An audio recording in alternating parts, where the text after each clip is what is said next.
Ստեփանակերտի Քերալայն Քոքսի անվան վերականգնողական կենտրոնը Արցախյան 44-օրյա պատերազմից հետո էլ բնականon հունով է գործում։ Ներկայումս բուժում ստացողների թիվը 1400 է, որից 230-ը պատերազմի ժամանակ վիրավորում ստացած զինվորներն են։ Այստեղ գալիս են մարդիկ, ովքեր ունեն տարբեր ֆիզիկական եւ մտավոր խնդիրներ։ Դա կարող լինի պատերազմից վիրավորված, դա կարող լինի ավտովթարներից, կարող լինի բնական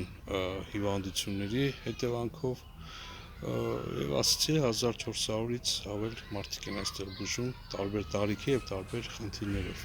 Արցախյան առաջին պատերազմի հետևանքով վիրավորների եւ հաշմանդամություն ունեցող մարդկանց թվի ավելացումը խիստ անհրաժեշտություն դարձրին վերականգնողական կենտրոնի հիմնմանը, ինչն իրագործվեց 1998 թվականին։ Տնօրեն Վարդան Թադևոսյանը մեծ ջանքեր է գործադրել կենտրոնի շարունակական զարգացումն ապահովելու համար։ Առաջի տարիները բնականաբար ավելի դժվար էր, քան հիմա, որտեվ չկար բավարար թվով թիմակիցներ եւ աշխատակիցներ ավաղ ու դրա համար ինձ շատ դժվար էր ապացուցել կարևորությունը վերականգնողական կենտրոնի եւ հովանավորներին, կառավարությանը, մարդկանց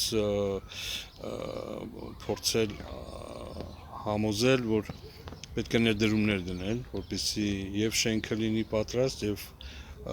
անձնակազմը համալրվի։ 2018 թվականի տվյալներով կենտրոնում վերականգնողական բուժում էր ստացել 60,000 քաղաքացի։ Ժամանակի ընթացքում այստեղ նոր ծառայություններ ու հնարավորություններ են ստեղծվել։ Այժմ գործում է նաև սոցիալական ծառայություն, ջրաբուժություն, սպորտի, տեղեկատվական տեխնոլոգիաների, արվեստի դասընթացներ։ Կենտրոնին կից գործում է նաև ցերեկային խնամքի եւ բուժման կենտրոն, որի նպատակն է բարելավել աուտիզմ եւ մանկական ուղեղային կաթված ունեցող երեխաների կյանքի որակը։ Դեպքեր, որ մարդիկ իրանց համառությամբ, իրանց հոգևոր արժեքները գնահատելով եւ հրաշքներ լինում են թե չէ, ես կասեմ, որ այո, լինում են ու շատ դեպքերում ես ինքս եմ ականատես լինում